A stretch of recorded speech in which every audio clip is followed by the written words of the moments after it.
कहानी है रामपुर गांव की, जहाँ के मर्द महिलाओं को हमेशा नीचा दिखाने की कोशिश में रहते। अरे अभी तक खाना नहीं आया क्या? मुझे एक और शादी करने की जरूरत है। नहीं जी नहीं, ऐसा मत करना, वरना मैं कहाँ जाऊंगी। खाना लेकर मैं अभी आई जी। गांव की पंचायत में भी फैसले हमेशा औरतों के खिलाफ ही रहते। मैं जो फैसला सुनाता हूँ वो भगवान की आज्ञा होती है। इस लड़के ने अपने मन से शादी करके अच्छा नहीं किया। लड़के को घर भेज दो और इसकी शादी इसकी जाति की किसी लड़के से करवा दो। लेकिन ये लड़की, इसे तो गांव के बाहर निकाल दो। नहीं नहीं जमींदार साहब, ये क्या बोल रहे हैं? ऐसा नहीं हो सकता। मेरी बेटी मासूम है, इसे अच्छे बुरे की समझ नहीं है। अरे कहाँ जाएगी ये बेचारी? कहाँ जाएगी? इतनी चिंता है तो पूरे परिवार का गांव निकाला कर देते हैं। बेचारे पूरे बसे बसाए परिवार को गांव छोड़ना पड़ता है। चाहे जो हो, अगर बेटियों को कंट्रोल नहीं कर सकते तो गांव में रहने का कोई मतलब नहीं है। यहाँ औरतों को दब कर रहना होगा। कोई भी अपने हिसाब से कुछ नहीं कर सकता, सब ईश्वर की मर्जी से ही होगा। तभी गांव का एक आदमी दौड़ा दौड़ा आता है। सरपंच साहब, जमींदार साहब, वो कालिया है ना, उसकी बेटी पढ़ने के लिए शहर जा रही है। अच्छा, ये कब हो गया? और कालिया की हिम्मत कैसे हो गई ऐसा करने की? लेकर आओ उसे और उसकी बेटी को। बस फिर क्या था, हाजिर हो जाते हैं कालिया और उसकी बेटी सरपंच के सामने।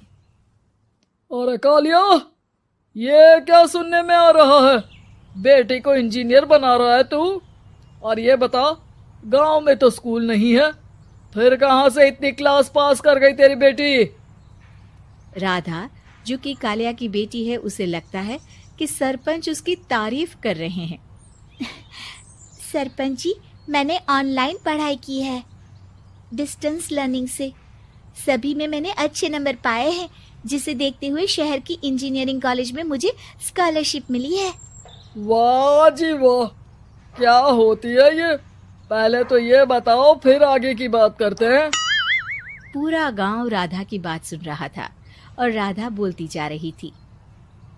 तो ऐसे मैं फ्री में एक अच्छी शिक्षा लेकर गांव में जो कुछ परेशानियां हैं, जैसे बिजली, पानी और इंटरनेट जैसी समस्याओं के लिए काम करूंगी। मैं गांव को शहर से जोड़ने के लिए पुल का निर्माण करवाने का प्रस्ताव रखूंगी। मुझे पूरी उम्मीद है कि जल्द ही हमारा गांव भी तरक्की की राह पर चल पड़ेगा। राधा की बात सुनकर सारे गांव वाले ताली बजाने लगते हैं। सरपंच को समझ नहीं आता कि वो क्या करे। चुप रह नादान लड़की, गांव के खिलाफ जाने के लिए तुझे गांव से बेदखल कर दिया जाएगा, वो भी पूरे परिवार के साथ। और हाँ, अगर ठीक से गांव में रहना चाहती है तो ये पढ़ाई लिखाई छोड़ दे। हम तेरे लिए गांव का कोई होनहार लड़का देखेंगे। तभी गांव का एक आदमी बोल पड़ता है। अरे नहीं नहीं सरपंच जी, राधा बिटिया जो बता रही है, अगर वैसा हो जाए तो हम लोगों को पैसा कमाने के लिए बाहर नहीं जाना पड़ेगा। हाँ जी, और ना ही कोसों दूर पानी के लिए भटकना पड़ेगा। हमारे बच्चे भी अच्छी पढ़ाई कर सकेंगे और आगे बढ़ेंगे, ना कि हमारी तरह खेती करते बैठेंगे। क्यों गांव वालों, राधा बिटिया का साथ देना चाहिए ना। सरपंच देखता है कि गांव राधा के साथ है तो वो चुप हो जाता है। वो घर आकर अपने सलाहकार से बात करता है, जो बहुत ही चालाक किस्म का इंसान होता है। अरे सरपंच साहब, आपको बहुत ही होशियारी से काम लेना पड़ेगा। एक बार गांव तरक्की कर गया, यहाँ के बालक पढ़ लिए तो कोई ना पूछेगा आपको। और फिर ये जो बेटा और बेटी है ना आपके, इनको भी आम लोगों की तरह ही जीवन जीना होगा। हाँ, लेकिन करे तो क्या करे? वो ना आप मुझ पर छोड़ दीजिए, बस मैं जैसा बोलूं करते जाइए। अगले रोज सुबह जब गांव वाले सोकर उठते हैं तो राधा के घर के बाहर और साथ ही वो लोग जिन्होंने राधा का सपोर्ट किया था, उनके घर के आगे लाल रंग से कल आऊंगी लिखा होता है। कल आऊंगी, यह क्या होता है? अरे यह तो खून से लिखा है, लगता है कोई भूत प्रेत या चुड़ैल का साया है। चलो सरपंच जी के पास चलते हैं।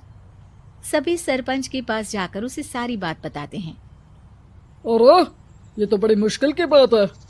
चलो मैं एक बाबा को जानता हूँ, उन्हें बुला लेता हूँ।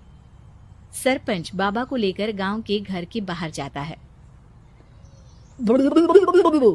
ओहो, तो ये वो चुड़ैल है जो उन लोगों को निशाना बनाते हैं जो गांव को बदलने का सपना देखते हैं। वो गांव को ऐसे ही संपन्न देखना चाहती है, वो नहीं चाहती कि कोई बाहरी यहाँ का कायाकल्प करे। क्या तुम लोगों में से किसी ने गांव को बदलने की सोच रखी है? तभी राधा की माँ रोते रोते आती है। मेरी राधा घर से गायब हो गई है। अरे कोई तो बचाओ, मेरी बच्ची कहाँ गई?